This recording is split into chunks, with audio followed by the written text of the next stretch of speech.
Hello, and welcome to an actual, at last, legit episode. Well, or standalone by itself episode of History Boys Bad Blokes, and I call it that because technically, um, Fun Facts episode 47 was a twofold episode where it was sort of partly a Bad Blokes episode, and I called that well 6.5 because it's kind of a halfway episode between 6 and and this one. And this one is about a quite an interesting American politician. Well, at least um from my point of view, because I used to like people binge watch The Sopranos and all that. I eventually did that, but before I did that, I binge watched Boardwalk Empire, cracking series.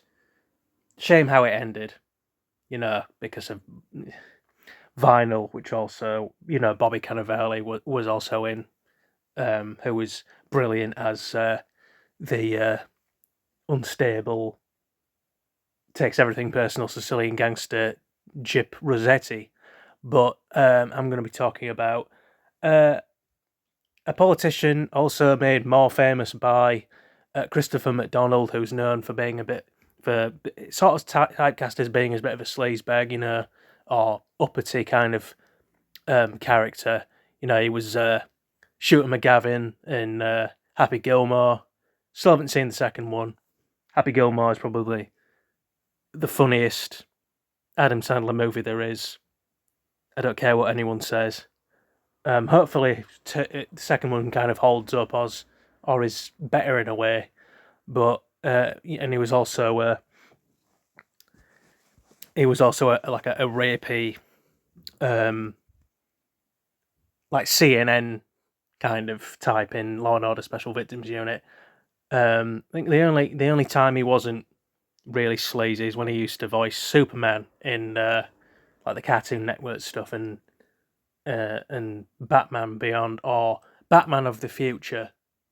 If you're from my neck of the woods in Australia, and I'm not sure if they call it that, like Batman Beyond or of the Future in Canada or whatever either. But this dodgy politician is Harry M. Daugherty, and the middle name is Mika Joe. He was the USA's Attorney General for Warren Harding and Calvin Coolidge, both Republicans, because Daugherty was pretty much a Republican from the get-go ever since he went into law, did his studies. And he was also one of the many corrupt politicians involved in 1921's Teapot Dome scandal, an investigation into surrounding President Harding, and it was investigated by Democrat Senator Thomas James Walsh. The scandal was led by New Mexican Senator Albert Bacon Fall, who I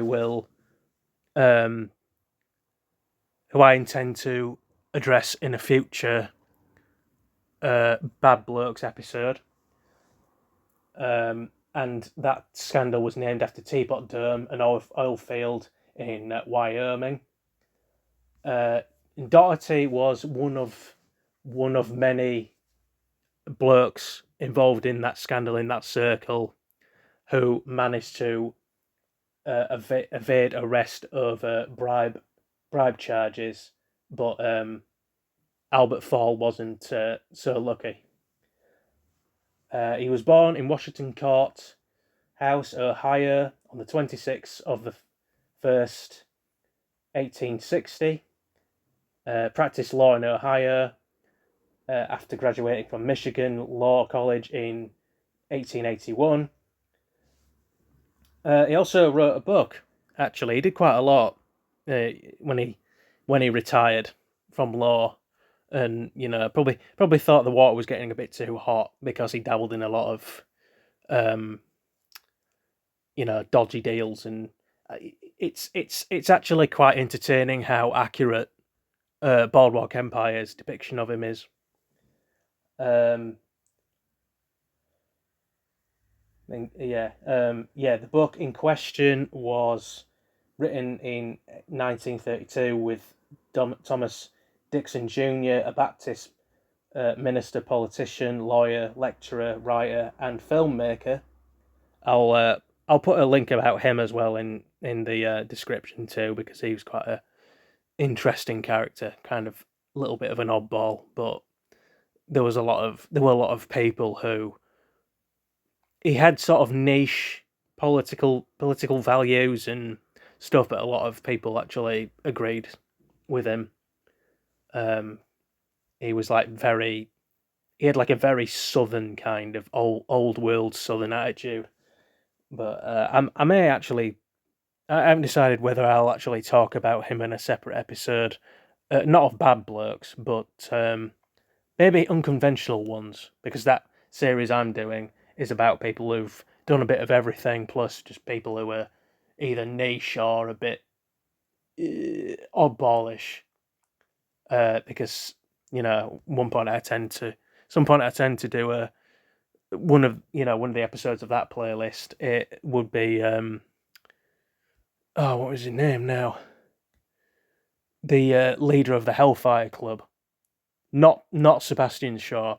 That's X-Men's rendition of it. But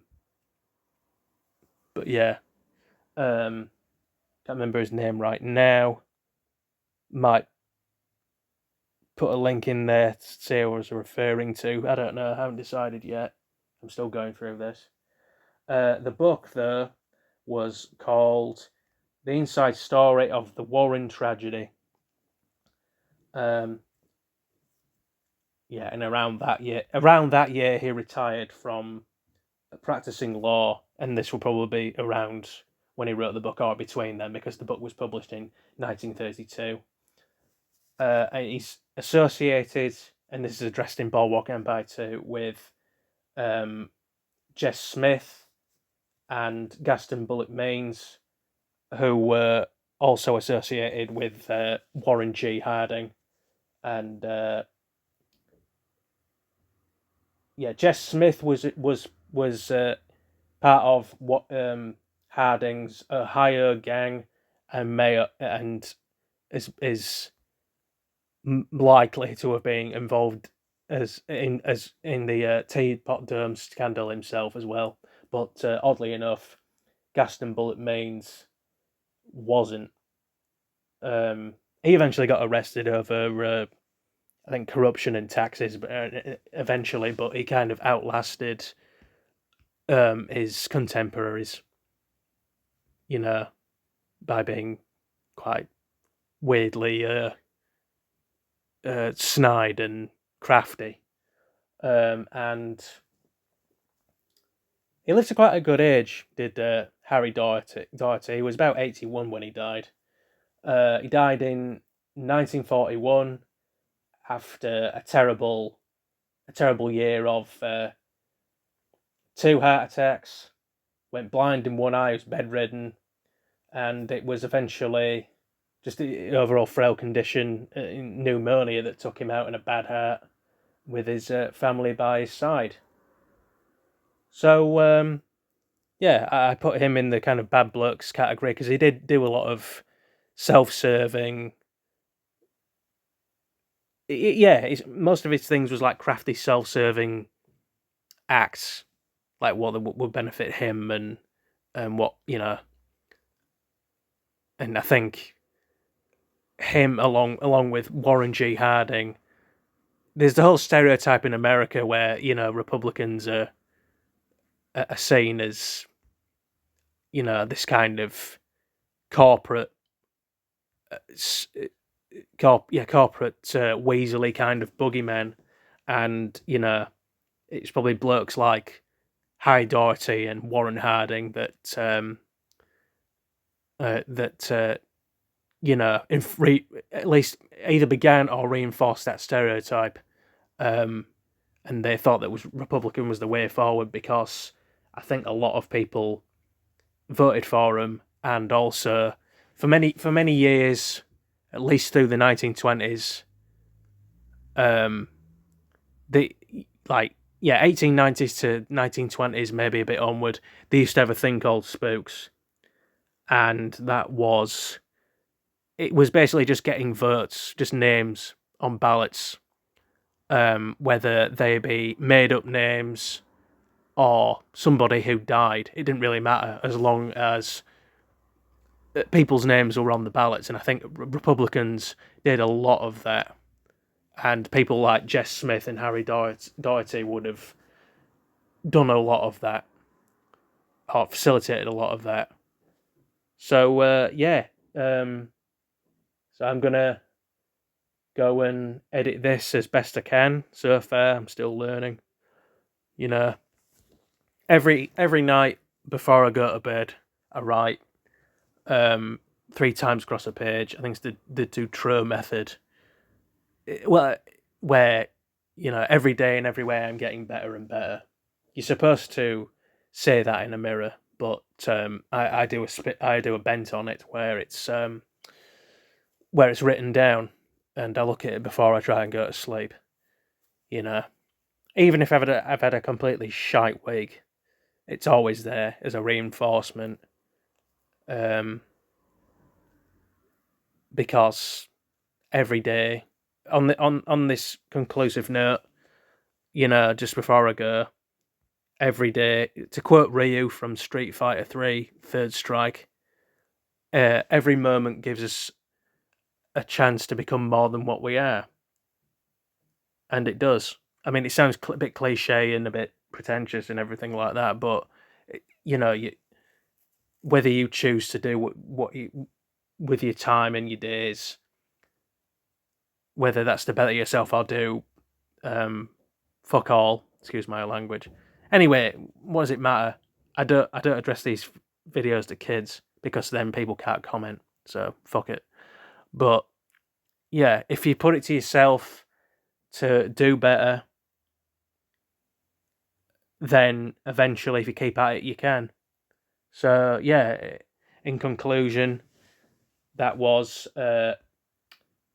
History Boys Bad Blokes, episode 7. And I will do, after editing this and everything like that, I will do another recording. Episode 12 of Fun with Flag Facts. Or is it 11? No, fuck that. That's it's 11. I was contemplating doing a 12 right after this, but couldn't really be asked. I've got a list of flags that I was going to address, and I couldn't really be bothered. So yeah. As Winnie the Pooh says, TTFN, ta-ta for now.